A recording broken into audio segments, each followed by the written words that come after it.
Assalamualaikum warahmatullahi wabarakatuh. Bismillahirrahmanirrahim. Innal hamdalillah nahmaduhu wa nasta'inuhu wa nastaghfiruh wa na'udzu billahi min syururi anfusina wa min sayyiati a'malina. May yahdihillahu fala mudhillalah wa may yudlil fala hadiyalah. Asyhadu an la ilaha illallah wahdahu la syarikalah wa asyhadu anna Muhammadan abduhu wa rasuluhu la nabiyya ba'da. Allahumma sholli ala Muhammad wa ala ali Muhammad, amma ba'd.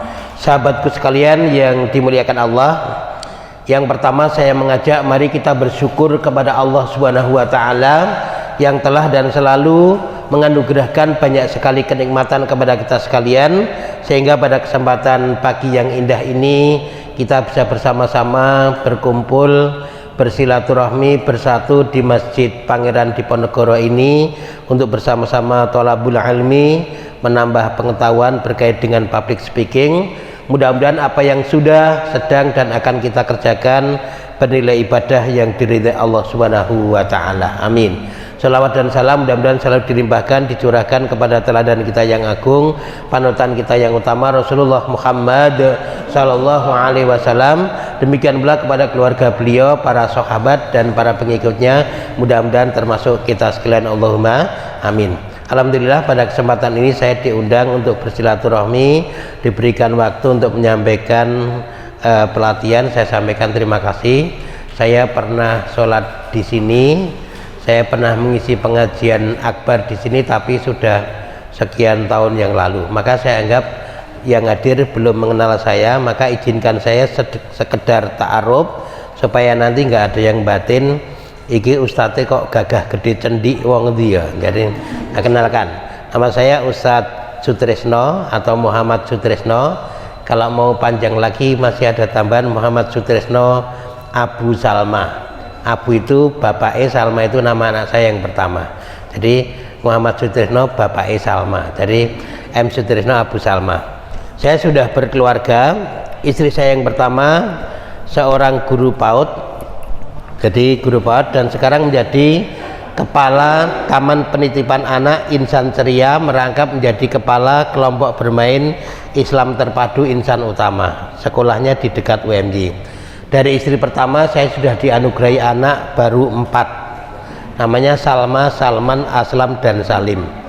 Nanti kalau lahir lagi, kalau perempuan namanya Salima, kalau laki-laki Salaman ya. Jadi saya lahir dari sebuah keluarga yang sangat besar. Saya anak ke-14 dari 16 bersaudara. Walau alam saya sendiri tidak tahu kenapa dulu bapak saya sangat produktif, tapi kenyataannya itu dari 16 bersaudara semua sudah jadi orang tua dan sudah meninggal 6, jadi masih 10. Sahabatku sekalian yang dimuliakan Allah, saya pekerjaannya yang utama berdakwah, menjadi dai. Saya menjadi dai sejak tahun 1988. Mungkin ada yang belum lahir ya. Jadi saya sejak SMP sudah berdakwah sampai hari ini. Nah, kemudian pekerjaan berkait dengan Maisah, saya mengelola majalah untuk anak sekolah namanya Majalah Kuntum, dan saya juga aktif menjadi public speaker di beberapa acara pemerintah maupun swasta. Jadi kemudian pekerjaan rutin kalau sempat ternak teri. Ternak itu nganter anak, nganter istri, itu ternak teri gitu. Saya kebetulan aktif di organisasi. Saya mengenal masjid mulai kelas 2 SD naik kelas 3. Jadi tanggal 3 bulan Juli tahun 1980 saya mulai mengenal masjid, menjadi murid TPA, terus akhirnya jadi remaja masjid, jadi takmir sampai sekarang. Nah kebetulan saya ketua takmir Masjid Dakwah Padukan depan kantor Polsek Kasihan. Kalau di kampung saya ketua RT, jadi merangkap wakil ketua lembaga pemberdayaan masyarakat kelurahan di kampung. Kemudian kalau di lingkungan Karang Taruna, saya dulu pernah menjadi ketua Karang Taruna kelurahan, kecamatan sampai kabupaten. Karena usia saya sudah lewat 45, maka saya sekarang menjadi ketua Majelis Pertimbangan Karang Taruna dari kelurahan, kecamatan sampai kabupaten. Jadi penasihat ya. Kemudian di sekolah saya menjadi ketua komite sekolah SDIT Nusantama. Kalau di dunia pencerita saya menjadi ketua pimpinan pusat Persaudaraan Pencerita Muslim Indonesia atau PPMI, yang di dalamnya ada Kak Bimo. Kalau pernah kenal ya, Kak Bimo itu majelis suro di lembaga kami.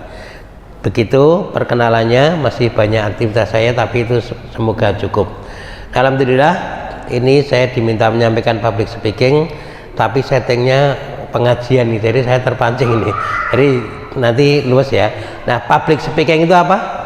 Tadi Mas Fahmi sudah menyampaikan, public itu artinya umum, speaking itu berbicara. Jadi artinya berbicara di depan umum. Apakah ada berbicara di depan khusus? Kalau ada umum, ada khusus. Ada guru di sekolah itu ya sebenarnya public speaking, tapi itu lebih khusus. Dosen di kampus itu beda, jadi ilmunya beda. Kalau belajar berbicara di depan khusus kayak guru itu butuh kuliah, kalau lancar 4 tahun, kalau nggak lancar bisa 8 tahun ya. Jadi guru itu, kemudian dosen juga begitu. Nah, public speaking itu berbicara di depan umum, dan itu penting karena public speaking bisa digunakan untuk berdakwah. Kemampuan public speaking dibutuhkan kalau kita menjadi MC. MC apa? Master of Ceremony. Jadi master itu pemimpin acara atau pembawa acara. Ada yang sudah sering jadi MC? Silakan untuk ngecek yang sudah sering jadi MC. Oh, ini yang MC-nya ini ya. Nah, kenapa?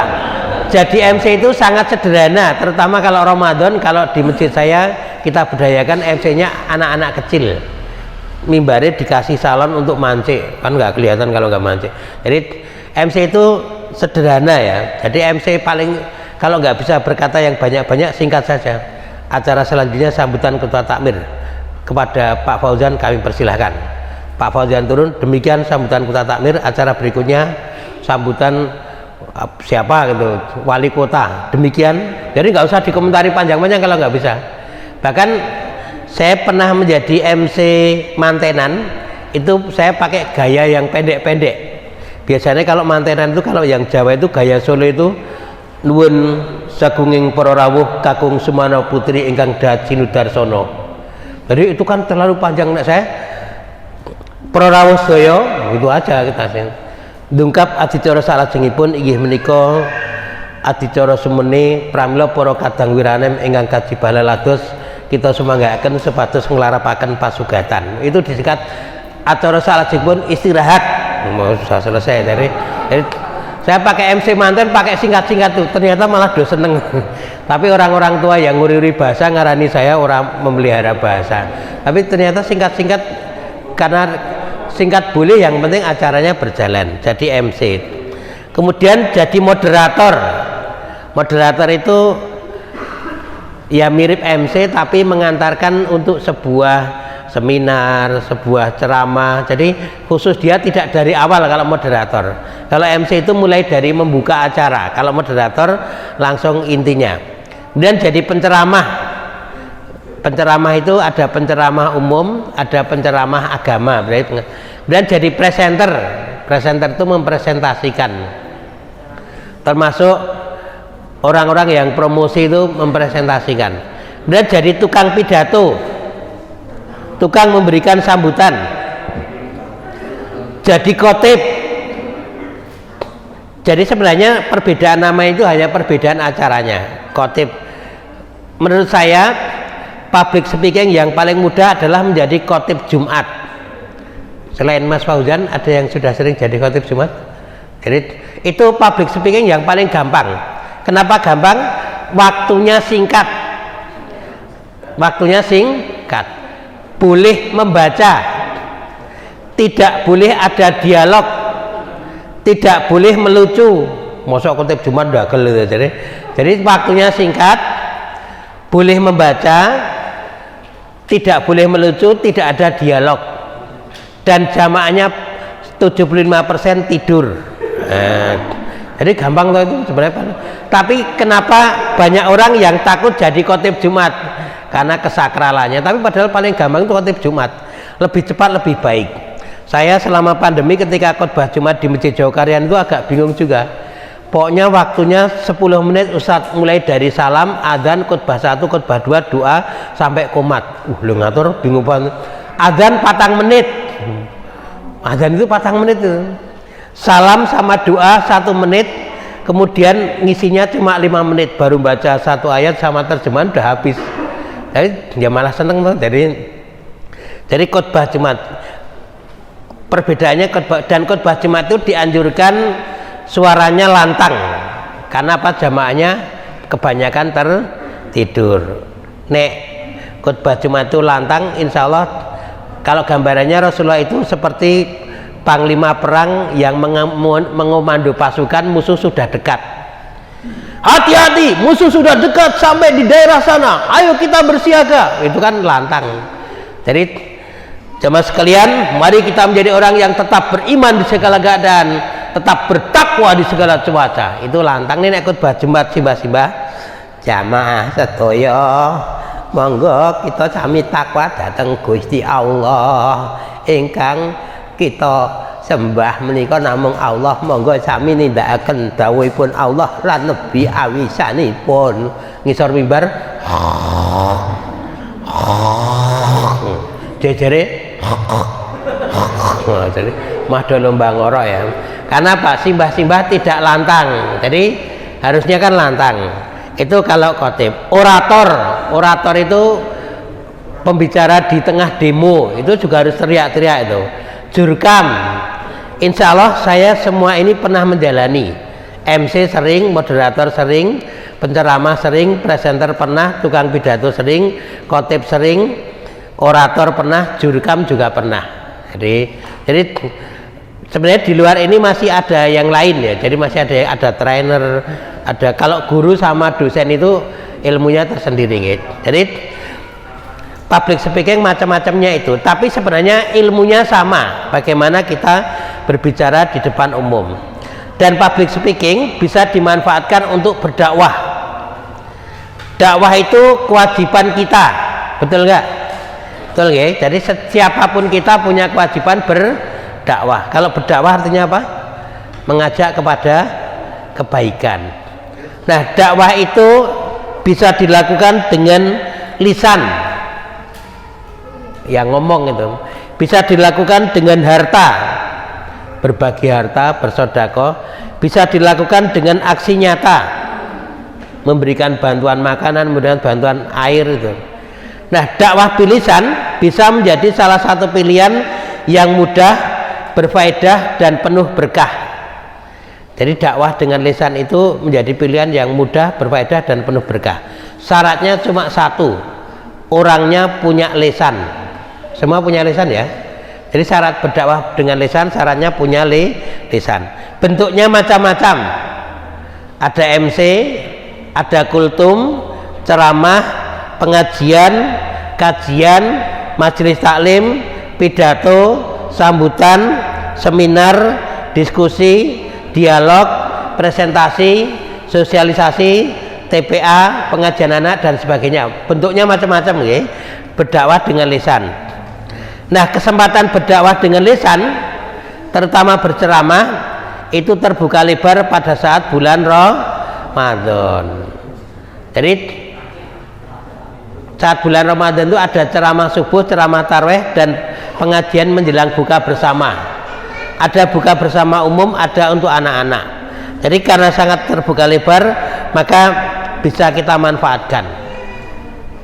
Kalau teman-teman di sini ada yang ingin praktek public speaking tapi sama takbir nggak dijadwalkan karena dianggap belum layak, silahkan ngontak saya kasih. Jadi saya masih punya banyak tempat yang kekurangan. Jadi tapi teko dhewe lho ora dipethuk lho. Jadi datang sendiri. Jadi kesempatannya sangat banyak. Nah, agar kita bisa tampil menjadi public speaker. Kalau public speaker itu pembicara publik ya, kalau public speaking itu berbicara di depan umum. Nah, kita butuh persiapan untuk meraih kesuksesan, kita butuh persiapan. Persiapan yang pertama, persiapan mental. Persiapan apa? Mental. Ini semua ingin bisa bicara di depan umum ya. Ini sudah siap mental belum? Kita dorong nggak mantep. Teman-teman sudah siap mental belum? Oh belum. Ya jujur ya. Ada yang gangguan mental? Nah, gangguan mental laporan ke puskesmas. Ada yang terbelakang mental? Ya. Persiapan mental itu persiapan utama untuk sebuah kesuksesan. Mau berbicara di depan umum butuh persiapan mental. Melamar kerja butuh siap mental. Melamar orang butuh siap mental. Jualan butuh siap mental. Jadi persiapan, ada orang itu sebenarnya pinter tapi nggak berani maju lomba, berarti tidak siap mental. Ada orangnya nggak pinter tapi berani maju lomba, alhamdulillah juara 3 karena pesertanya cuma 3. Nah, dulu waktu remaja saya sering ikut lomba pidato di kelurahan. Pokoknya itu saya seringnya kalau nggak juara 3, 2 ya 1. Itu karena pesertanya rata-rata cuma 3. Saya, terus Ustadz Puji Hartono, yang satu Ustadzah Wahyu Sinangsih. Semua jadi Ustadz. Yang Ustadzah Wahyu itu jadi pegawai Kemenak. Ustadz Puji Hartono memiliki pesantren masyarakat Jogja. Terus sama saya gentenan, kadang ngomong rasa lomba yuk umpimpah wae sopo gentenan sing menang gitu. Tahun ini aku karena apa? Pesertanya cuma 3, yang lain mana nggak siap mental. Maka persiapan mental itu sangat dibutuhkan. Nah, kalau misalnya besok kamu MC ya, ora aku sesuk ketoke loro ora mangkat rapat. Oh, loro disendanake. Jadi kalau sini tarawih subuh ada MC-nya enggak? Orang tua atau remaja? Remaja. Monggo besok tugas MC. Tugas MC ming kaosan le teko nang masjid itu. Kan MC aku kaosan ra nggo peci sok. Kaya ono klambi kae. Gegedhen no. Itu namanya enggak siap mental. Besok tugas MC ya, Dik. Siap 86. Siap 86 tahu. Jadi kita siapkan mental. Dengan siap mental kita bisa tenang, percaya diri dan tampil dengan mantap. Jadi persiapan mental ini urusannya di dalam. Lalu apa langkah yang kita lakukan untuk siap mental? 1, berdoa. Sudah tahu doa penguat mental? Sudah? Ini sudah sering disampaikan oleh para ustadz ketika membuka acara. Rabbi srohli sodri wa yasirli amri wahlul 'uqdatam min lisani yafqahu qauli. Ada yang tahu itu surat apa, ayat berapa? Surat apa, ayat berapa?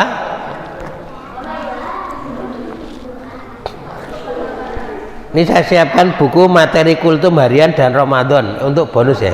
Jadi Rabbi shrahli sadri, ada yang tahu itu surat apa, ayat berapa? Lupa? Tambahi di 100. Itu surat Toha ayat 25, 26, 27, 28. Itu 4 ayat. Rabbi shrahli sadri, ya Allah lapangkan dadaku. Maknanya lapangkan hatiku, kuatkan mentalku. Dada kita lapang gitu. Wa yassirli amri, mudahkanlah urusanku. Urusan kita mau bicara di depan umum. Wahlul 'uqdatam min lisani, hilangkan kekakuan lisanku, yafqahu qauli, sehingga orang lain memahami perkataanku.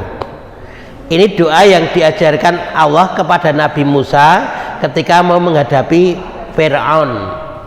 Rabbi shrahli sadri wa yassir amri wahlul 'uqdatam min lisani yafqahu qauli. Sebenarnya doa ini agak vulgar kalau dibaca oleh penceramah saat ceramah, kalau diketahui oleh orang yang tahu bahasa Arab.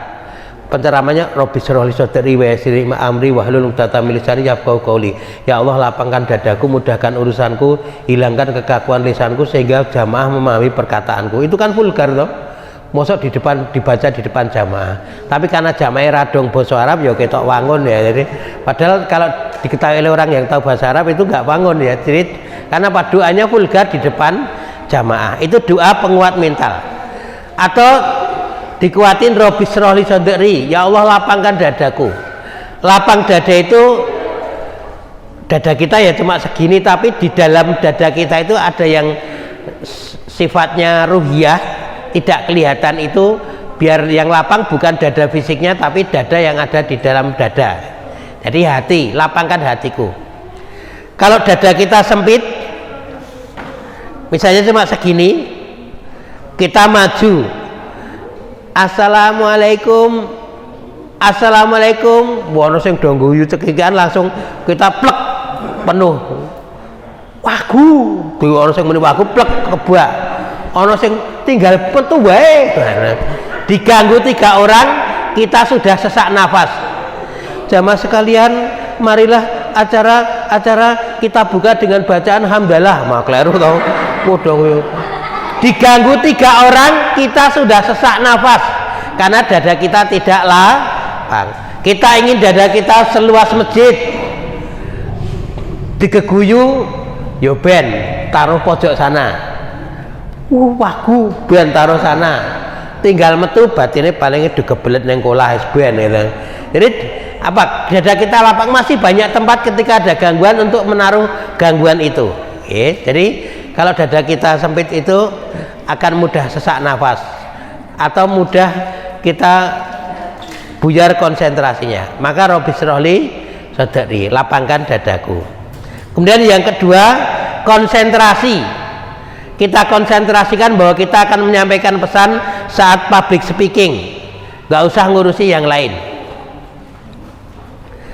Yuk kita lakukan konsentrasi.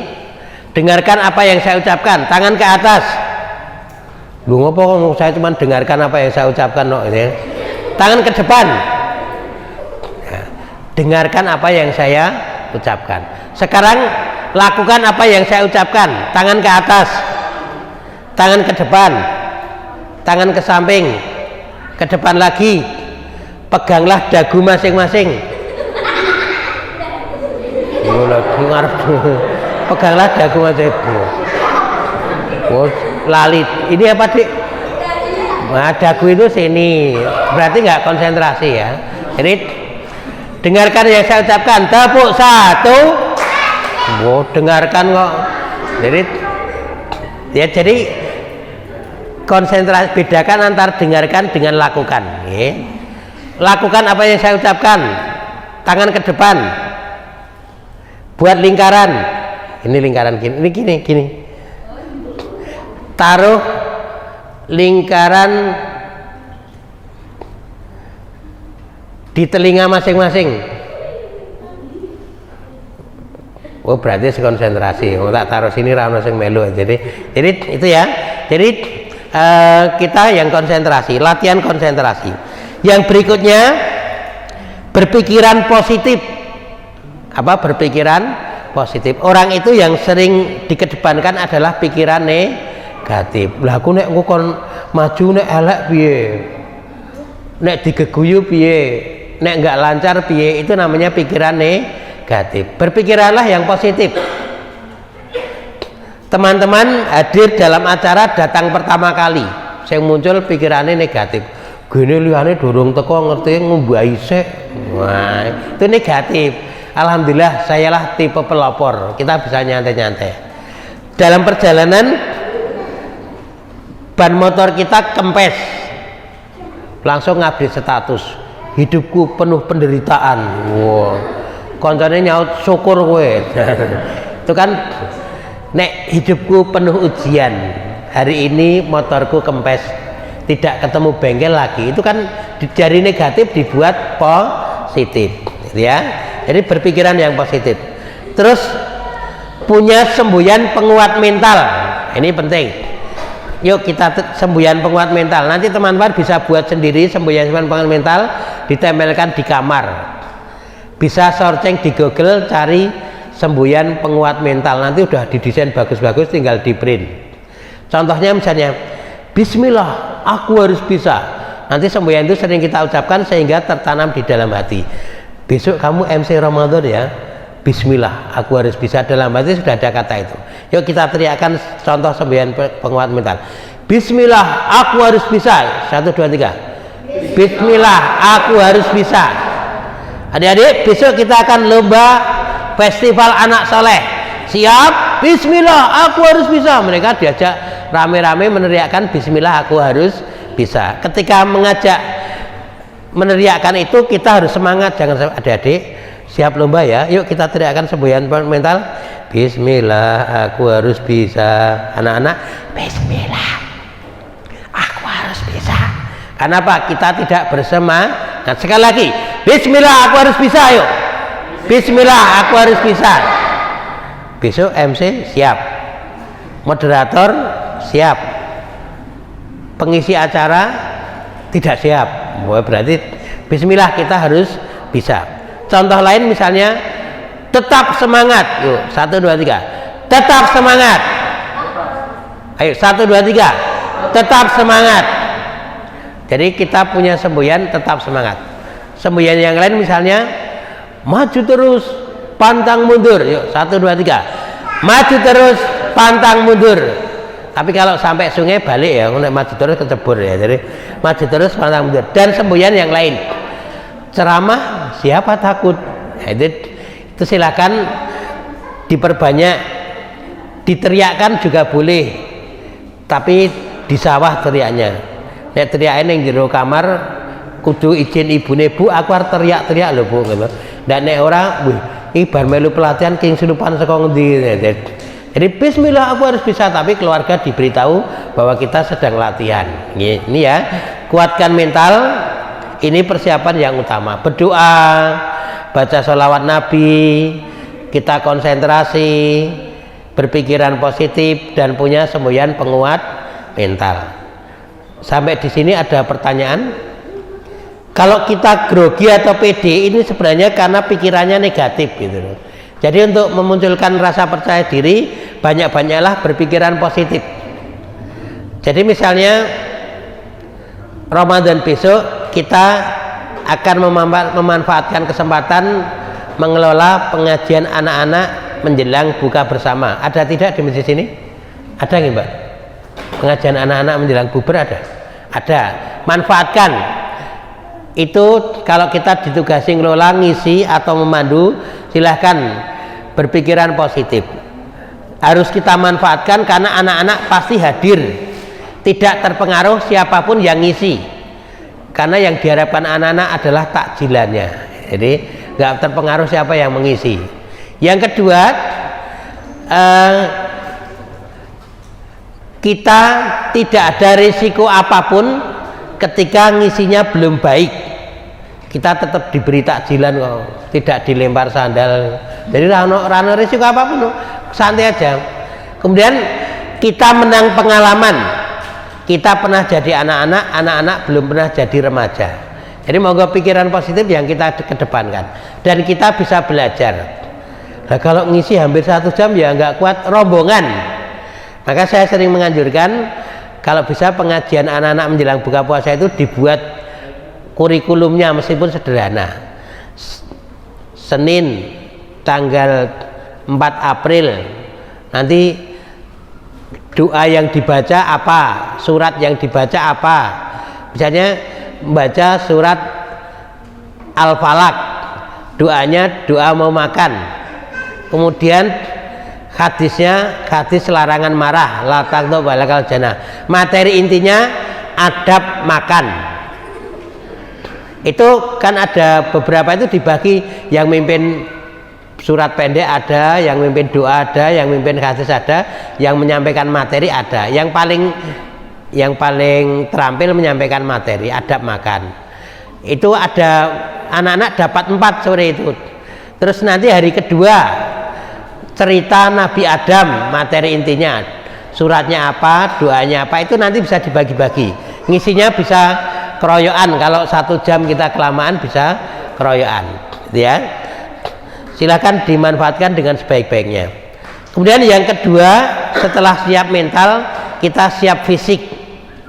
Kalau fisik ini urusannya adalah berkait dengan menjaga kesehatan. Pastikan kita bisa tampil semangat, sehat, kuat, meyakinkan, dan antusias. Jadi jangan sampai besok teman-teman datang ke masjid mau ngisi pengajian menjelang buka puasa, teko-teko nang masjid, wah, bola-bola, wah, anak-anak ngantuk apa mas? Oh, bengi tadarus tekan jam 12 bengi. Lah aku ketok nilai masjid kok kowe ra ono. Tadarusne ngomah. Omahmu kok sepi. Turu. Nah, jadi kita jangan memperlihatkan tidak siap. Ya kalau mau ke masjid ya mandi dulu, cuci muka dulu, jangan sampai ungap-angop. Ya, jadi, Dek, ayo kumpul, mulai pengajiannya. Bukan tok malas-malas itu kan namanya fisiknya nggak kelihatan siap nih. Tunjukkan kalau kita kuat, kita siap. Maka jaga kesehatan dengan istirahat yang cukup. Jangan lupa gerak badan. Jaga makanan yang halalan thayyiban. Halal, sehat, syukur enak. Ada yang makanan yang halal, sehat tapi nggak enak. Contohnya dong telo pahit. Ya. Ada yang halal enak tapi kurang sehat, contohnya Indomie. Ada yang enak katanya yang makan, sehat katanya yang makan tapi nggak halal, contohnya tongseng Scooby-Doo. Nah itu jangan dimakan ya. Jadi jaga makanan. Kemudian jaga penampilan kita. Kalau teman-teman ditugasi MC Ramadan ya kita anjurkan jangan cuman pakai kaos oblong. Nih, jadi kecuali kalau jadi MC di acara outbound pakai kaos kan nggak apa-apa karena memang semua pakai kaos. Tapi kalau MC Ramadan atau ngisi anak-anak jangan pakai kaos oblong. Dan siasat ini sering dipakai oleh orang-orang yang nggak siap mental. Terjadwal jadi MC, lendeng masjid menganggo kaos oblong. Nah, itu jadi tidak pakai peci sini kan jadi alasan akhirnya tidak jadi maju ya. Maka persiapan, perhatikan gaya berpakaian, punya gayanya yang wajar ya. Setelah itu, setelah mental siap, fisik siap, kita butuh persiapan ilmu. Apa persiapan ilmu? Ilmu itu ada dua. Yang pertama materi. Materi itu apa-apa yang akan kita sampaikan, apa-apa yang akan kita pesankan. Yang kedua strategi. Strategi itu cara, siasat, kiat menyampaikan, termasuk persiapan teknis, adab, dan retorika. Retorika itu menyangkut seni dan keterampilan berbicara di depan umum. Sampai di sini ada pertanyaan? Silakan kalau ada pertanyaan. Sampai persiapan ini. Persiapan yang pertama, persiapan apa? Mental. Mentalnya semua sudah siap ya. Nggak ada yang gangguan mental, nggak ada yang terbelakang mental ya. Kedua persiapan fisik. Semua sehat. Sehat jasmani, sehat rohani. Ya kalau kita mudah-mudahan sehat jasmani rohani. Yang ketiga persiapan ilmu. Ilmu itu yang satu materi. Materi itu bisa didapatkan dari baca buku, lihat video. Sekarang yang paling gampang itu searching di Google. Materi apapun yang teman-teman butuhkan ada. Mau ngisi apapun ada di situ. Yang berupa tulisan atau video ada. Jadi kalau ada orang mau ngisi acara kehabisan materi itu wagu tur saru. Materi itu nggak akan ada habisnya. Kemudian yang kedua strategi, itu cara menyampaikan materi. Ada orang yang pinter, materinya dia punya banyak, tapi strateginya nggak bisa. Maka tidak sampai, apalagi ngisi anak-anak profesor doktor kon ngisi TPA. Jadi ya nggak pas nanti. Jadi dia ustadz kondang untuk umum suruh ngisi TPA juga tidak pas. Maka perlu strategi, ada caranya tersendiri. Materi itu apalagi kalau kita ngisi anak-anak nggak perlu yang sulit-sulit. Adik-adik, pada buka puasa hari ketiga ini akan kita adakan kajian fikih munakahat. Fikih munakahat apa? Fikih pernikahan. Masa anak-anak malah fikih pernikahan itu kan nggak pas. Kemudian pada pertemuan kelima ini akan kita kaji fadilah ma'rifatullah. Oh, Mbak Pardilah mamakne Saifullah. Fadilah. Kalau anak-anak yang sederhana aja, adab makan, adab tidur, adab bergaul dengan kawan, menghormati guru, berbakti kepada orang tua, tata cara sholat, tata cara wudhu, memakmurkan masjid, membantu orang lain, bersedekah, yang sederhana aja, nggak usah fikih munakahat atau fadilah ma'rifatullah. Jadi materi itu gampang, terus strategi bisa dilatih. Saya pokoknya nganu Pak, saya kalau ngajar TPA spesialis privat ikro. Nah, ya itu gampang kan, cuman privat kan tidak klasikal. Silakan materi disiapkan. Sampai di sini ada pertanyaan? Sudah paham? Atau belas enggak dong? Jadi untuk bisa praktek public speaking butuh persiapan. Persiapannya ada 3. 1, mentalnya disiapkan, fisiknya disiapkan, ilmunya disiapkan. Terus kemudian di antara bagian persiapan ilmu itu ada adab berdakwah.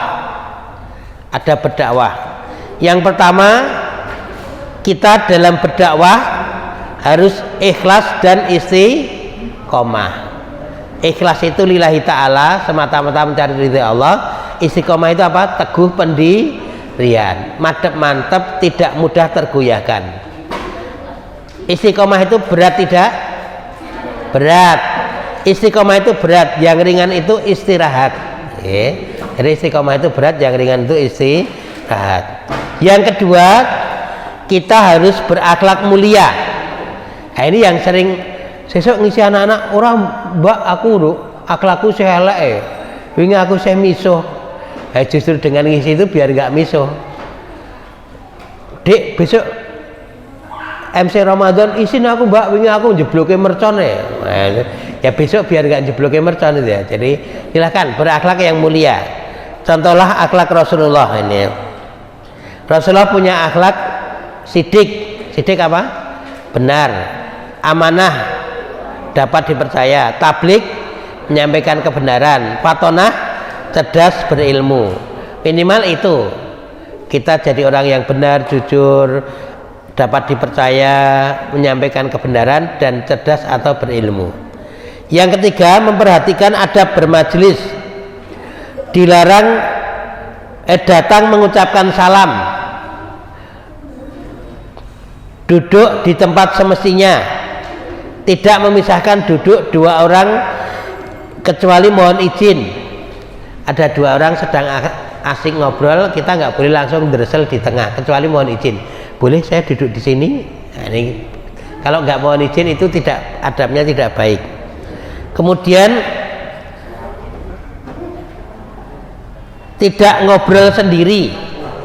Jadi ada orang itu, saya juga sering berbicara di depan umum kok Pak, pas rapatnya aku ngomong dewe. Jadi ngobrol sendiri itu bukan public speaking, itu mengganggu acara. Tidak ngobrol sendiri, menghargai orang yang sedang berbicara, menciptakan suasana yang nyaman. Jika jadi pembicara, pembicaranya jelas dan mudah dipahami, menggunakan bahasa yang mudah diterima pendengar, memilih kata-kata yang baik. Itu berkait dengan adab dalam majelis. Jadi gunakan bahasa yang mudah diterima oleh jamaah. Jadi bahasanya dibuat yang sederhana, langsung bisa diterima. Tidak perlu diperbanyak bahasa-bahasa asing ketika jamaahnya tidak paham. Kemudian memperhatikan adab berkhutbah. Adab berkhutbah atau berceramah itu ya sistematikanya. Ini gampang ya, kalau ini teori. Kemudian kalau kita mau berbicara di depan umum, itu ada sistematikanya. Yang pertama, ucapkan salam. Kalau bisa mengucapkan salam itu semangat nih. Apalagi mau ngisi pengajian menjelang buka bersama, kita di depan anak-anak. Assalamualaikum warahmatullahi wabarakatuh. Anak-anak jawab Waalaikumsalam warahmatullahi wabarakatuh. Nah, yuk kita praktek mengucapkan salam di depan anak-anak pada saat pengajian menjelang buka bersama. Yuk, yang semangat yuk.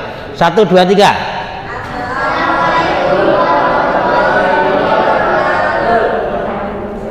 Waalaikumsalam warahmatullahi wabarakatuh. Minimal kita berteriak gitu ya. Minimal bersyukur pakai kayak ada lagu-lagunya. Assalamualaikum warahmatullahi wabarakatuh.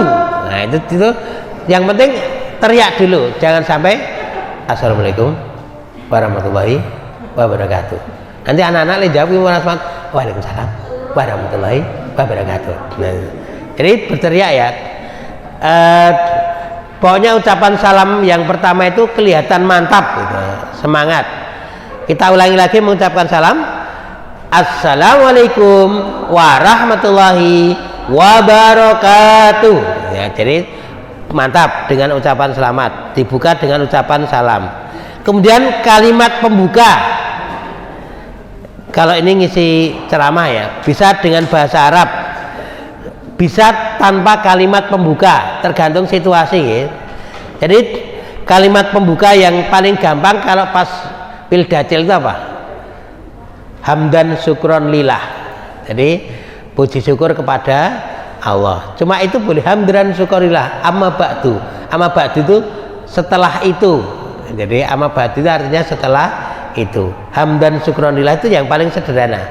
Mau innal hamdalillah nahmaduhu wa nasta'inuhu wa nastaghfiruh, atau alhamdulillahilladzi arsala rasulahu bil huda wa dinil haqq. Itu jenengan bisa searching di internet kalimat-kalimat pembuka mengisi ceramah, terutama ceramah untuk orang dewasa. Kalau ke anak-anak nggak perlu, kita mau ngisi anak-anak setelah salam innal hamdalillah nahmaduhu wa nasta'inuhu wa nastaghfiruh. Anak-anak bulannya bubar kabeh do mlayu-mlayu. Kalau anak-anak tidak mesti pakai kata-kata pengantar berbahasa Arab. Kalau anak-anak pengantarnya dengan yel-yel, dengan teriakan. Misalnya, siapa yang ingin jadi anak soleh? Anak-anak bila suruh jawab, saya. Siapa yang ingin jadi anak pinter? Saya. Yang ingin soleh pinter, ayo rajin mengaji. Siapa yang ingin jadi anak soleh? Saya. Itu pembukaan untuk anak-anak. Boleh dengan model menyanyi yang bertanya atau dengan tepuk. Jadi silakan disesuaikan ya. Kemudian ajakan bersyukur. Ajakan bersyukur ini setiap MC atau pembicara biasanya melakukan ajakan bersyukur. Ini bukan untuk bangun-bangun, bukan genep-genep, tapi ini penting karena kita harus diingatkan untuk selalu bersyukur. Jadi kemudian perkenalan diri jika diperlukan. Kalau misalnya diperlukan perkenalan diri, silakan memperkenalkan diri. Kalau tidak, ya tidak usah. Kemudian pengantar lainnya, misalnya dialog bagaimana kabar hadirin semua, itu pengantar menanyakan kabar. Kemudian basa-basi penuh arti, kemudian penyampaian judul materi jika diperlukan. Jadi kali ini kita akan membahas tentang cara makan yang baik. Nah, itu sampaikan materi. Tidak menyampaikan itu juga nggak apa-apa, tapi kalau memang perlu disampaikan, sampaikan. Itu namanya pendahuluan ya, pendahuluan. Terus materi inti. Ya, materi inti itu sampaikan materi intinya. Kalau kita ilmu agama minimal ada 1 ayat Al-Quran dan atau 1 hadis. Kalau kita memang acaranya pengajian. Kalau untuk anak-anak ya pilih hadis yang pendek, to the point, kan banyak. Nanti lihat di buku-buku panduan TK, SD itu banyak, atau lihat searching di Google itu banyak materi-materi hadis yang pendek. Kemudian setelah itu penutup. Penutup itu ada kesimpulan singkat, permohonan maaf dan terima kasih, berdoa jika diperlukan, dan salam penutup. Ini berkait dengan adab berdakwah dan contoh sistematika materi. Ini lebih ke teori. Ada pertanyaan sampai di sini? Belum? Oke, kita lanjutkan. Retorika berdakwah. Retorika itu seni berbicara di depan umum. Yang pertama, tampillah dengan indah dan gagah. Menjaga penampilan, pakaian, tingkah laku, gaya bicara, gaya berbahasa. Jadi pokoknya tampillah dengan indah dan gagah. Kita jaga penampilan kita. Pokoknya penampilannya meyakinkan itu. Tampillah dengan antusias, hangat, dahsyat, dan penuh semangat untuk berbagi manfaat. Tunjukkan sikap positif, ramah, akrab. Dilarang keras mengatakan saya tidak persiapan. Nanti kamu ganti ngisi kultum tarwih, ustadznya pamit ya. Jamaah sekalian, sesungguhnya saya malam ini menggantikan Ustadz Kuncoro karena beliau pamit. Saya diminta menggantikan kultum oleh panitia. Sesungguhnya saya tidak persiapan. Itu nggak boleh. Kalau kita bilang tidak persiapan, jamaah batin, aku ya ora siap mendengarkan kok. Kenapa? Yang ngisi tidak persiapan, ngisi kultum. Kamu besok ngisi kultum merapat ya. Wah, jamaah sekalian, ini saya dipaksa ngisi nih. Saya nggak persiapan. Ono sing nyertuk persiapan we rapi apa meneh ra persiapan. Jadi dilarang keras mengucapkan apa? Saya tidak persiapan. Ini larangan. Dilarang keras mengucapkan saya terpaksa. Adik-adik, sekarang kan jadwal yang ngisi kan Mbak Ita. Tapi karena Mbak Ita sedang pergi ke Amerika, saya terpaksa menggantikan. Apa terpaksa menggantikan? Nggak boleh. Oh ya Mbak, saya juga terpaksa mendengarkan. Jadi karena yang ngisi terpaksa mengisi, yang mendengarkan juga terpaksa mendengarkan. Larangan berikutnya, jangan bilang saya tidak biasa. Adik-adik, saya itu kan dosen, biasanya ngajar mahasiswa. Nah ini suruh ngajar TPA, saya nggak biasa. Ya wes Mbak, bali wae turu. Jadi jangan bilang tidak biasa. Jangan bilang tidak biasa, tidak bisa, atau terpaksa, atau tidak persiapan. Ya, jadi itu larangan keras, tidak boleh disampaikan. Ini ya, jadi tampilnya semangat, ya, semangat. Jadi kalau duduk ya duduknya dengan menunjukkan penuh semangat, kalau berdiri ya berdirinya penuh semangat. Kemudian dilarang mengucapkan kata-kata yang kita sampaikan tadi. Pandangan arah ke hadirin secara merata. Jadi saya tadi kan saya lihatnya kanan kiri secara merata. Jadi jangan sampai ngisi itu jamaah sekalian sing didelok kipas angin mubeng-mubeng sirahe melu mubeng. Kita harus bersyukur bahwa kita sedang, atau malah deloke ngisor. Jadi pandangannya ke arah hadirin secara merata. Jangan sampai kono ono ibu-ibu, ngerti ngono ibu-ibu terus. Jadi sing kono diremehkan itu nanti hadirin merasa tidak diperhatikan. Kalau untuk kalangan orang dewasa yang kita pandang apanya? Kalau orang dewasa itu yang kita pandang atas baduk ke atas. Jadi di atas kepala. Kalau orang dewasa. Jadi kalau menjadikan itu memandang wajah secara utuh, kalau nggak untuk konteks tanya jawab, nanti kita akan mudah susah konsentrasi. Kita memandang wajahnya secara utuh, berjamaah kita terkonsentrasi, langsung nanti akan membuyarkan materi.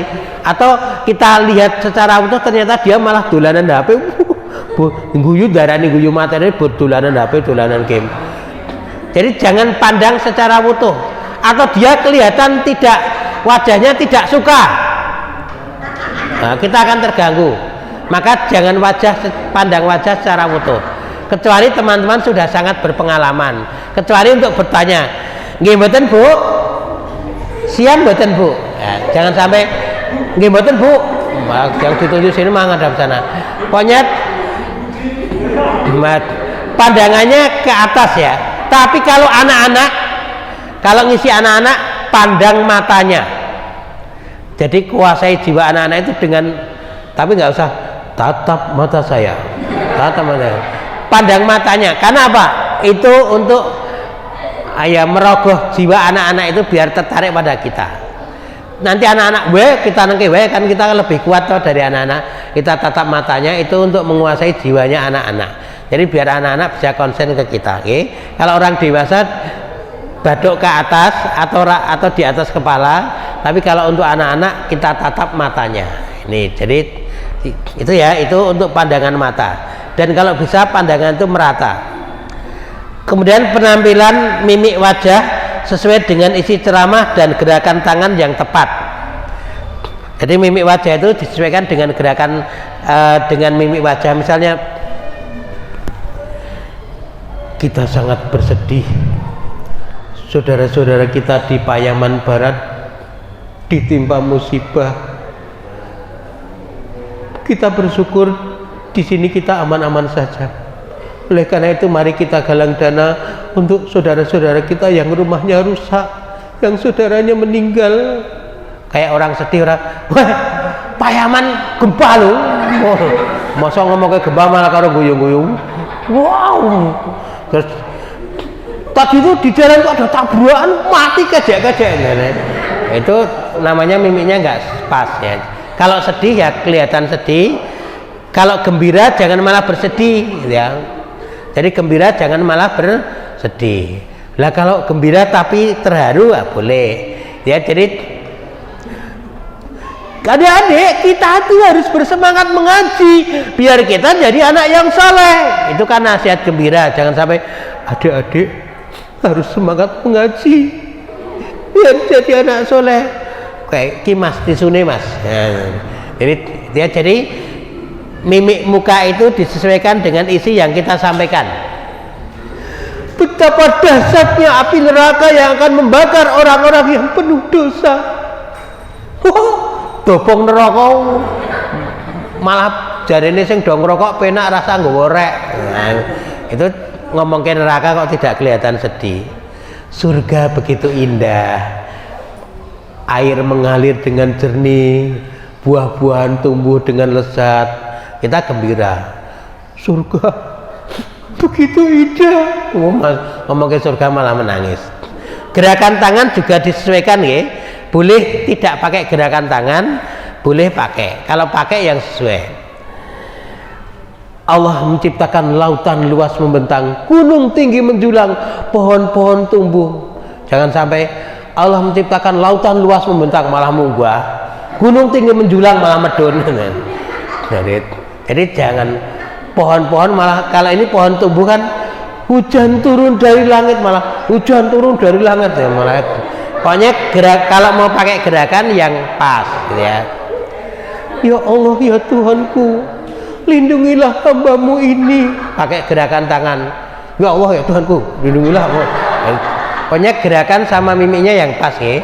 Dan itu bisa dilatih di depan cermin ya, dilatih di depan cermin. Mimik itu bisa dilatih, misalnya tertawa, tersenyum, marah. Nek marah nggak usah dilatih, kabeh pinter. Melirik bisa dilatih di depan cermin, tapi tolong keluarga diberitahu kalau kita latihan. Nek orang darani king selupan itu ya. Jadi nanti juga diundangke Ustadz Said kon rukyah itu. Bar melu acarane masjid malah kesurupan itu. Pokoknya latihan gitu ya. Jadi silakan mimik itu bisa dilatih sesuai dengan yang kita sampaikan. Kalau tidak bisa ya mimiknya dibuat biasa aja nggih. Jadi penampilan wajahnya ya datar nggak apa-apa, tapi akan lebih seru kalau kita itu mimiknya menyesuaikan dengan isi ceramah. Kalau khotbah Jumat berteriak itu kan mimiknya kayak tegang gitu. Baru Rasulullah itu wajahnya memerah kalau berkhotbah Jumat. Jadi karena seperti memandu pasukan mau datang. Jadi Kemudian berbicaralah singkat, padat, bermanfaat. Singkat, padat, bermanfaat. Tentu saja disesuaikan dengan waktu yang ada. Jadi singkat itu bukan hadirin YG terhormat yang terus diganti YG, DG begitu, jangan. Jadi bukan menyingkat-nyingkat kata-kata, tapi intinya berbicara itu singkat, padat, bermanfaat. Apalagi kalau khutbah Jumat, tidak butuh penjelasan panjang-panjang. Kalau kita jadi MC, jangan terlalu banyak, lebih banyak komentar daripada yang ngisi. Soalnya saya sering menemukan MC, kecuali kalau waktunya masih panjang, MC-nya harus mengulur atau pembicaranya belum datang. Ini pembicaranya masih OTW. Kalau dikabari OTW, tolong OTW-nya di mana? Soalnya OTW-nya masih di depan rumah. Itu masih, padahal rumahnya Bantul, jaraknya 1 jam. Oh, ini OTW di jalan mana? Di jalan raya. Namanya apa? Nggak tahu. Wah, nggak tahu bangetan. Jadi karena kita nunggu penceramah datang, kita diminta untuk memperpanjang, monggo. Tapi kalau tidak, tolong MC itu tidak boleh terlalu panjang melebihi yang mengisi. Ya, jadi melebihi yang mengisi. Nah, yang sering gladrah-gladrah itu kalau MC campur sarina nenggon manten itu kan sering kan keterlaluan gitu. Jadi sering terlalu kepanjangan itu tidak boleh. Pokoknya padat, bermanfaat. Berbicaralah secara sistematis dan tidak berbelit-belit. Jadi sistematis, tidak berbelit-belit. Ini ya. Jadi misalnya jamaah sekalian, mari kita pilih makanan yang halalan toyiban. Kalau hadirin sekalian beli ayam di warung, itu pilihlah penjualnya yang muslim atau yang muslimah. Jadi, tapi jangan sampai kita akan menyampaikan kiat memilih makanan yang halal. Ketika sampai warung, tanyakan kepada pemiliknya, Anda Islam atau bukan? Ambil ayam, ditanya, ini nyembelih ayamnya pakai baca bismillah apa tidak? Terus bakulnya bilang, sebentar tak telepon ke bakule. Bakule jawab, oh saya baru di luar kota, nggak bisa ditelepon kok jawab. Jadi itu kan namanya tidak usah bertele-tele, nyampaikannya yang penting-penting saja, tidak usah berbelit-belit. Gunakan bahasa yang mudah dipahami pendengar. Maka pilihannya kalau saya mau ngisi acara jamaah saya niki ajeng nggih basa Jawa, basa Indonesia, basa Arab napa basa Inggris. Inggris. Nah, Inggris dengan mengke doradong kula ya ora iso. Nah, nggih pun campuran nggih Jawa, Indonesia, Arab. Bismillah niku basa Arab nggih. Jadi kita sampaikan, kalau perlu tanya dulu dengan panitia. Pak, ini bahasa Jawa apa bahasa Indonesia? Mandarin iso napa jenengan? Nah, ora tekon mah jawab. Oh, ini kebetulan di dekat perumahan ini banyak pendatang yang susah berbahasa Jawa, berarti kita jangan bahasa Jawa. Biasanya saya tanyakan, biasanya pakai bahasa Jawa apa Indonesia? Gak usah diberi alternatif pakai Inggris itu ya. Jadi bahasa Jawa apa Indonesia, ini akan lebih akrab nanti. Bebas Pak, semua bisa, kita tinggal menentukan. Campuran Pak boleh gitu ya. Nah, bahasanya yang mudah dipahami pendengar, termasuk pilihan kata-katanya. Ada anak-anak KKN di pegunungan itu sosialisasi ke simbah-simbah. Simbah-simbah, kita harus waspada dengan Aedes aegypti. Oh, Mbak Desi, berarti waspada Mbak Desi. Aedes aegypti itu bisa melahirkan penyakit namanya demam berdarah dengue. Oh, si Umam berdarah kena kue kok marahi berdarah, simbah-simbah tuh. Jadi jangan yang sulit-sulit. Mbah niki mungso udan kathah lemut demam berdarah, monggo ngati-hati. Jadi disederhanakan bahasanya, jangan sampai kita ada anak-anak KKN itu sambutan di acara di Gunung Kidul. Hadirin sekalian, tema pengajian kita ini adalah peranan anak soleh di era globalisasi dan abad informasi. Oh, dodolan nasi. Ya, jadi karena apa? Itu bahasanya tidak pas. Padahal anak-anak gunung, peran anak soleh di era globalisasi dan abad informasi itu namanya bahasanya sulit dipahami. Saya pernah kejatah ngisi subuhan, tapi saya janji dijemput, tidak dijemput. Terus saya itu terpaksa subuhan di musola depan rumah. Kebetulan yang mengisi itu seorang dosen, yang kejadwal seorang dosen. Musola saya itu musola kampung ya, jamaahnya sepuh-sepuh. Dan dosennya itu ngisinya apa? Jamaah sekalian, pagi ini saya akan mengadakan kajian kompilasi puasa di Amerika. Jadi kompilasi puasa di Amerika kalau gitu tak lagi simbah-simbah mau merem kabeh. Dosen itu santai banget. Kalau di Amerika puasanya sekian jam, tidak ada taruhan kayak cek do turu kabeh kecuali saya yang melek itu. Ini dosennya ya santai banget. Jadi mudah-mudahan bermanfaat, nanti kita sambung di kajian-kajian berikutnya. Rasa Pak radong.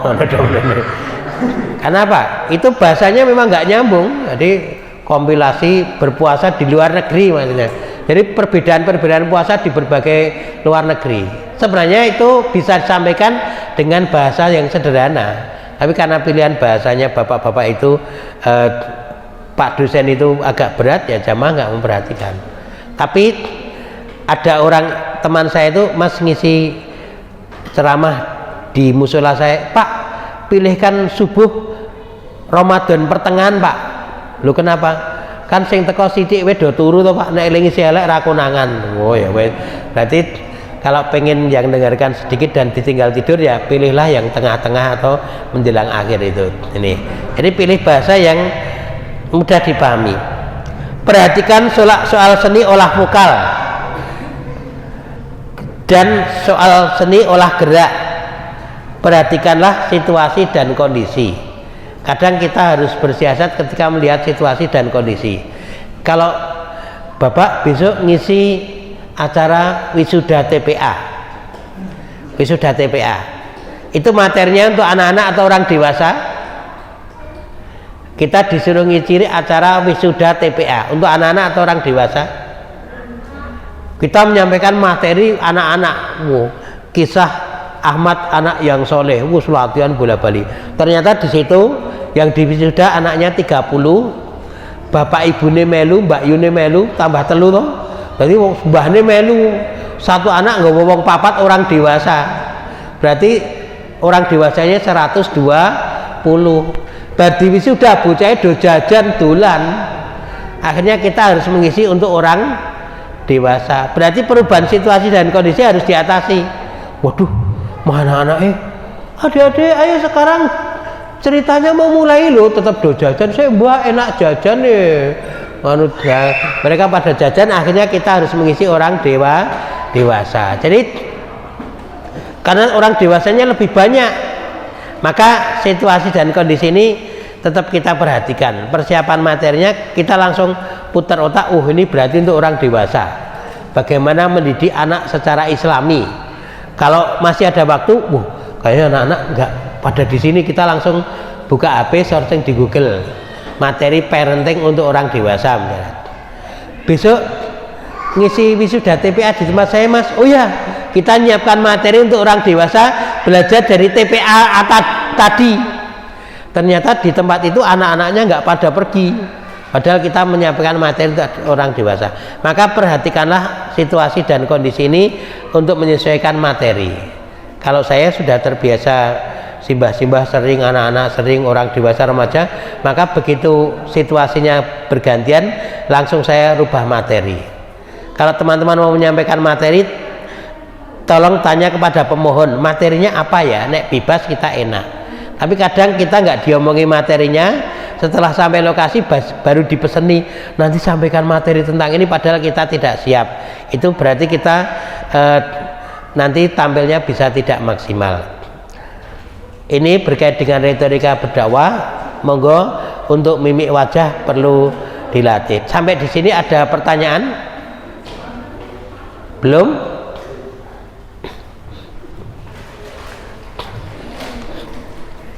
Nanti ada prakteknya ya nanti kayaknya ya. Nah, ya nanti ada prakteknya nanti sebelum kita masih punya cukup waktu. Yang berkaitan berikutnya dengan seni olah vokal. Kalau ini urusannya orang teater ini. Pertama, kalau bicara tidak terlalu lambat, tidak terlalu cepat. Tidak terlalu lambat, tidak terlalu cepat. Yuk kita baca judul makalah saya mulai public speaking itu penting sampai kata-kata jurkam. Yuk kita baca bareng-bareng. 1, 2, 3. Public speaking itu penting, bisa untuk berdakwah, baik jadi MC, moderator, penceramah, presenter, tukang pidato, khotib, orator, jurkam. Monggo jangan terlalu lambat, jangan terlalu cepat. Kalau yang terlalu lambat itu misalnya gini, jamaah sekalian, mari aku langsung buka. Ya, kita bersyukur kepada Allah Subhanahu wa ta'ala karena cacire dong kita. Ya, karena apa? Itu terlalu lambat. Tapi jangan terlalu cepat.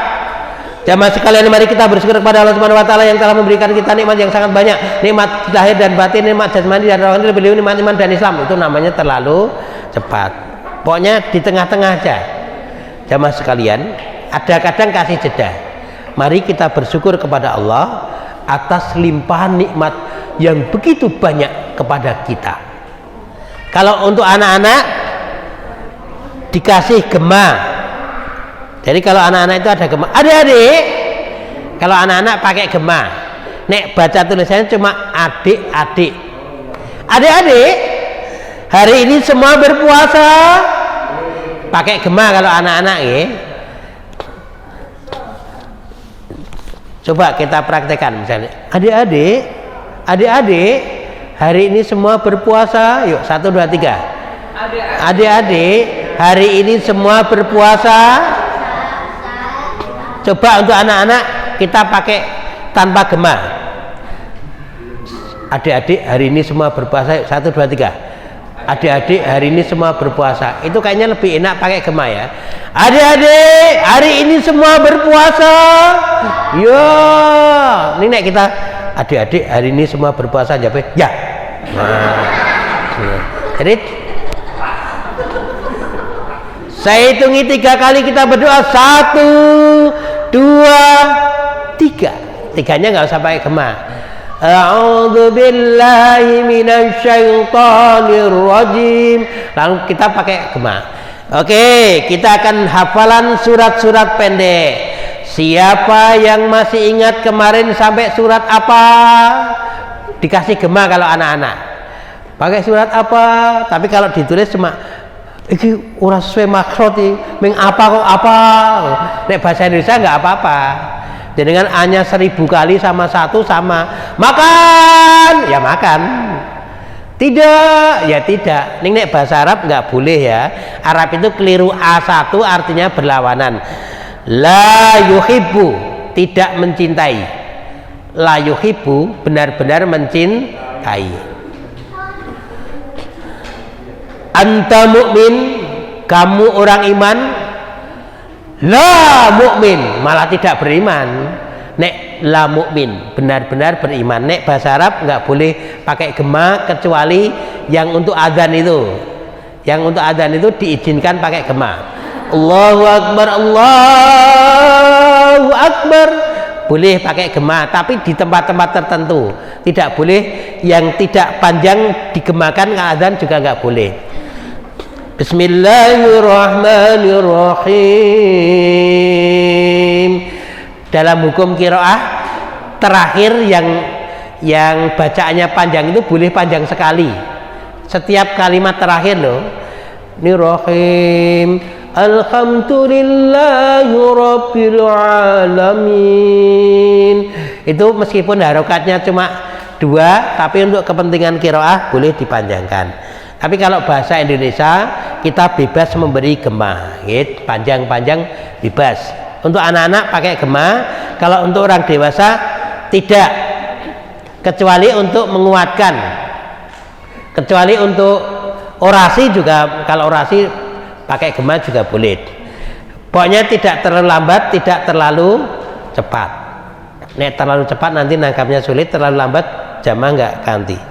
Yang kedua, volume ditentukan batas terkeras dan terendah, memperhatikan ruangan dan jumlah hadirin. Misalnya paling keras segini, paling rendah segini. Jadi dilihat ruangannya sama pakai sound apa tidak. Kalau pakai sound tidak perlu terlalu berteriak gitu. Jadi diperhatikan ruangannya dan jumlah hadirin. Kalau anak-anaknya banyak dan rame ya kita harus volumenya ditinggikan. Tapi kalau anak-anaknya terkuasai, volumenya bisa kita rendahkan ya. Monggo, ini berkait dengan volume itu yang penting kita bisa bersuara lantang, lepaskan. Aku bisa berteriak keras. Yuk, silakan ucapkan aku bisa berteriak keras dengan suara yang keras. 1, 2, 3. Aku bisa berteriak keras. Nah, aku juga bisa berkata lirih. Yuk, 1, 2, 3. Aku juga bisa berkata lirih. Nanti itu jenengan aja yang menyesuaikan, saya kerasnya seberapa, saya lirihnya seberapa. Itu ya. Silakan, ini perlu diperhatikan. Jangan sampai volume kita itu keras terus, nanti nggak nyaman.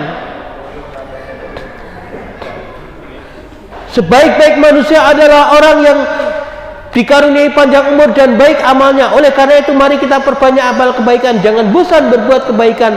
Jangan pernah lelah untuk beramal soleh. Itu kan tinggi terus. Jadi harusnya ada tinggi ada rendah. Manusia yang terbaik adalah orang yang diberi nikmat panjang umur dan baik amalnya. Oleh karena itu mari kita jangan bosan beramal kebaikan. Jangan pernah lelah untuk beramal soleh. Jadi ada naik, ada turun, ada keras, ada lirih. Artikulasi pengucapan masing-masing kata kalau bisa jelas. Hindari suara sengau atau sumbang. Nyama sengalian teman-teman lagi enak akan mengalami bulan Ramadan. Wah, jelas ya. Pokoknya jamaah sekalian utuh ya. Sebentar lagi kita akan bertemu dengan bulan suci Ramadan. Jadi yang utuh, hindari suara sumbang, sengau atau tidak jelas. Kata-katanya harus jelas. Jadi ucapannya pastikan yang kita ucapkan itu jelas. Jangan sampai jamaah nanti menangkapnya keliru. Lihat. Kemudian lagu pengucapan kalimat dan penekanan kata diatur sebaik mungkin. Jadi mana yang harus kita tekankan? Mari kita bertakwa kepada Allah. Berarti takwanya kita beri tekanan. Subhanahu wa ta'ala. Tetap bertakwa sampai akhir usia. Tetap beriman di segala keadaan. Tetap beriman di segala kesempatan. Jadi ada yang dilambatkan, pokoknya diatur. Saat istirahat dilakukan secara sadar dengan tetap menjaga ketenangan diri. Kalau misalnya kita harus berhenti sejenak, lakukan dengan sadar. Jangan berhenti sejenak karena materinya lupa. Jamaah sekalian, tanda orang terbaik adalah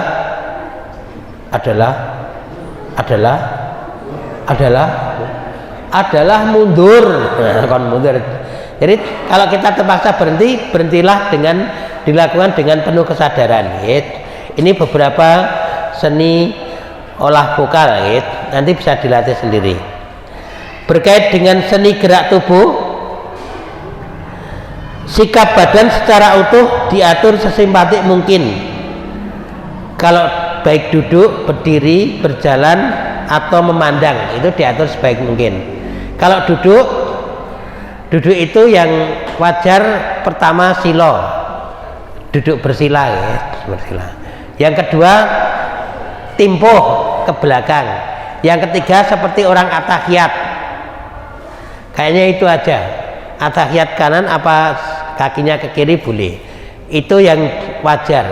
Ini dengan ngisi acara lho niku. Loh, jamaah sekalian. Kuwi jenenge nonton bal-balan itu. Pemancing. Wong ngangkring. Jadi kita itu biar santai nggak boleh. Nek selonjor boleh nggak? Kalau selonjor boleh tapi izin. Jamaah sekalian niki sikil kula pegel banget, kula kepaksa selonjor nggih. Tapi kalau ada mejanya di bawah meja. Ini nek ra ono mejane jangan kayak nggak sopan ya. Kecuali kaki kita memang baru sakit. Jamaah sekalian niki sikil kula nembe sakit, kula selonjor nggih. Nah, ini boleh. Jadi boleh selonjor masih dibolehkan. Nek teturon mau bali wae nek teturon rasa ngisi acara, mosok ngisi kok karo teturon gitu. Jadi posenya diatur baik duduk, berdiri, berjalan gitu. Atau memandang itu kita atur dengan sebaik-baiknya. Kalau misalnya terpaksa berdiri, itu berdirinya dengan mantap. Jangan berdirinya itu misalnya berdirinya gini. Jadi nanti itu namanya berdirinya tidak mantap. Kemudian mimik perubahan raut muka selaras dengan lagu pengucapan kalimat. Jadi mimik ini perubahan raut muka. Apalagi kalau ngisi anak-anak, permainan raut wajah ini sangat penting. Jadi kalau ngisi anak-anak, maka ini bisa dilatih. Nanti latihannya silahkan di rumah lihat cermin, latihan bagaimana orang bahagia, orang susah, orang sedih, marah, kaget. Itu kita pernah mengalaminya. Tinggal menyesuaikan dengan kalimat yang kita ucapkan, ya. Tapi nek marah nggak usah dilatih, semua sudah bisa marah, ya. Bisa marah dengan sempurna kalau marah. Tapi kalau yang lain bisa dilatih. Gerak anggota badan tidak berlebihan. Jadi silakan pakai gerakan tapi tidak boleh berlebihan, apalagi kalau teman-teman yang putri. Ketika bercerita di depan anak-anak, kalau yang laki-laki boleh atraktif, kalau perempuan jangan dibatasi ya.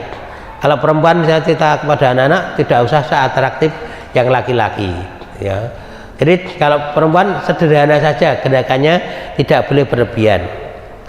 Perubahan tempat dari duduk ke berdiri, lalu dari jalan naik ke mimbar dilakukan secara wajar dan sopan. Ini kalau kita ngisinya pakai mimbar. Jika harus dengan peragaan, lakukan dengan tepat dan sopan. Terutama kalau ngisi untuk anak-anak itu akan lebih masuk materinya kalau kita pakai peragaan. Adik-adik, misalnya tes baterainya habis apa ya? Tes.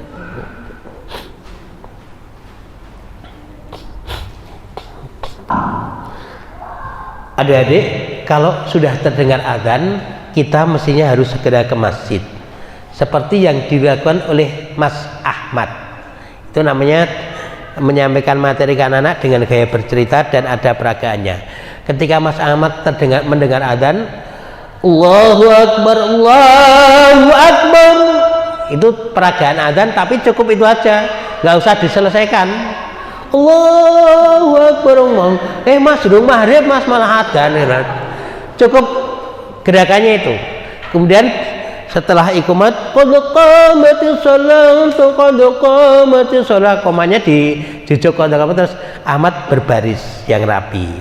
Imamnya sudah takbir Allahu Akbar, simbah yang di belakang imam Allahu Akbar, Pak D sampingnya Allahu Akbar, om sebelahnya Allahu Akbar, cah cilik Allahu Akbar. Nah, itu cukup sampai takbir aja sholatnya rasa dirampungi tekan tahiyat waktu entek. Jadi pakai gerakan.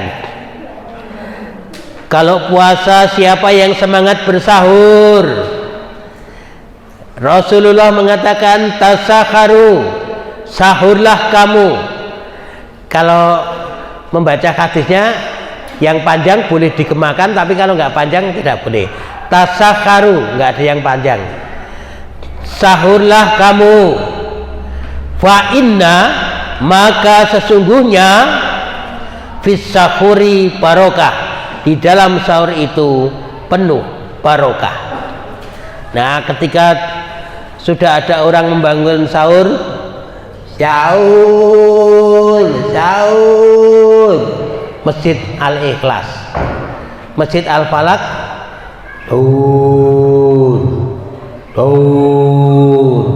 Masjid Anas Pemuda, sahur, Masjid Al-Mukminun cah TPA, sayur, orang sayur kleru, bubur. Soalnya ibune dodolan bubur sayur ya, jadi menggugah melu sayur atau bubur. Itu ibu kita semangat menyiapkan makanan sahur untuk kita semua. Jadi kita mari sahur dengan semangat, karena sahur itu penuh barokah. Diberi peragaan-peragaan sederhana, ya sederhana. Tidak usah diselesaikan dan tidak usah menyampaikan saya mau menyampaikan cerita ilustrasi, tapi langsung. Itu akan lebih pas untuk anak-anak. Termasuk adab makan, makanlah pakai tangan kanan. Mas, kalau makan pisang gimana? Pisangnya pegang pakai tangan kiri, dibuka pakai tangan kanan. Ketika mau menggigit ditukar ke tangan kanan, tangan kirinya parkir ke belakang dulu makan. Buka lagi. Nek makan tahu pakai lombok, oh lombok kecil, dosanya kecil, untuk sholat saja hilang, rapopo di tangan kiwa. Kuwi ustaze mlebu neraka gitu. Jadi makan lombok meskipun kecil, jangan membiasakan makan pakai tangan kiri. Siapa tahu pas mangan lombok keceplos keselak yuk mati. Berarti mati dalam keadaan mungkar, dia dosa, mati dalam keadaan berdosa makan pakai tangan kiri. Maka pegang tahu, pegang lombok, gigit tahu, ketika mau gigit lombok ditukar. Atau lomboknya diselipkan di jari tengah, pegang tahu, gigit lombok, diselipkan jari yang sini. Atau lomboknya ditaruh dulu, gigit tahu, tahunya ditaruh, gantian gigit lombok. Atau lomboknya dihabiskan dulu, disusul tahunya. Atau tahunya dihabiskan dulu, disusul lomboknya. Atau lomboknya dimasukkan ke dalam tahu, terus digigit, kadang kena kadang tidak. Atau cari sendok, lomboknya diulek, tahunya dilelet ke ulekan lombok itu. Jadi ada banyak variasi. Jadi jangan sampai kita kemudian membolehkan makan tidak dengan tangan kanan. Ini jadi monggo lakukan dengan tepat dan sopan kalau harus ada peragaan. Terutama untuk anak-anak kita anjurkan. Khusus untuk public speaking di depan anak-anak itu ada ilmunya sendiri. Ya, jadi sedikit tadi sudah kita sampaikan. Pokoknya anak-anak lebih senang dengan gerakan. Kalau ke anak-anak juga selain metodenya berceramah, jangan ceramah full. Ceramahnya mungkin 50% aja. Selingi juga dengan metode tanya jawab. Tanya jawab ini selain membantu kita tidak kekurangan materi, ini akan mengakrabkan kita dengan anak-anak. Hari ini semua berpuasa, kita kan tahu anak-anak poso ya, tetap ditanyakan, wis ngerti tekon. Nah, siapa yang teman kita yang tidak hadir? Kita kan tahu sing ra teko Ahmad, Fulan, Fulana, tapi tetap kita tanyakan. Adik-adik, hafalannya sampai surat apa? Padahal kita bawa catatannya loh, tetap kita tanyakan. Karena itu untuk membangun keakraban, juga untuk biar kita tidak kehabisan materi karena banyaknya waktu, ya. Jadi, tapi kalau yang ngisi itu egois, adik-adik semua datang ke masjid berarti sudah siap ngaji. Yang tidak berangkat Ahmad, Fulan karo Fulanah. Bacaan Al-Qur'annya sekarang surat Al-Kafirun, kabeh dibak dhewe pengisinya. Itu monggo sampaikan dengan metode tanya jawab. Kalau diajak tanya jawab sama anak-anak gimana? Kita sedang ngisi, kok waktunya buka masih agak lama. Mas, Mbak, sekarang tanya jawab. Waduh, bocahnya pintar-pintar, jangan deh Ustadz belum persiapan, besok aja Ustadz tak bawa buku sak lemari. Nah itu namanya kita jatuh di depan anak-anak. Oke, tanya jawab soal apa? Bulatnya muridnya ono sekolah SD itu SD Muhammadiyah pintar-pintar, kita pede aja. Ustadz, nama-nama surat dalam Al-Quran dan artinya kalau kita hafal, oke siap. Kalau belum hafal, jangan deh yang lain aja Ustadz belum hafal, itu memalukan. Oke siap, nama-nama surat dalam Al-Quran. Mau tanya apa dek? Ustadz, apa artinya anamel? Anamel apa? Semut. Kalau kita tahu jawab, kalau nggak tahu gimana? Lemparkan ke peserta. Oke, ini ada yang tanya apa artinya anamel? Siapa yang tahu? Silakan Leo. Nah, doting terblung tuh ambil salah satu, keliru rapopo. Gajah, ya anamel itu gajah. Nanti nek selo kita lihat di HP, diralat gitu. Tapi jangan sampai anak-anak pulang nanti ralatnya nanti, ya gajah sekarang berlanjut. Nah, tapi kalau ternyata anak-anak orang-orang yang jawab, oke, Ustadz beri waktu 5 menit, Ustadz tak keluar dulu.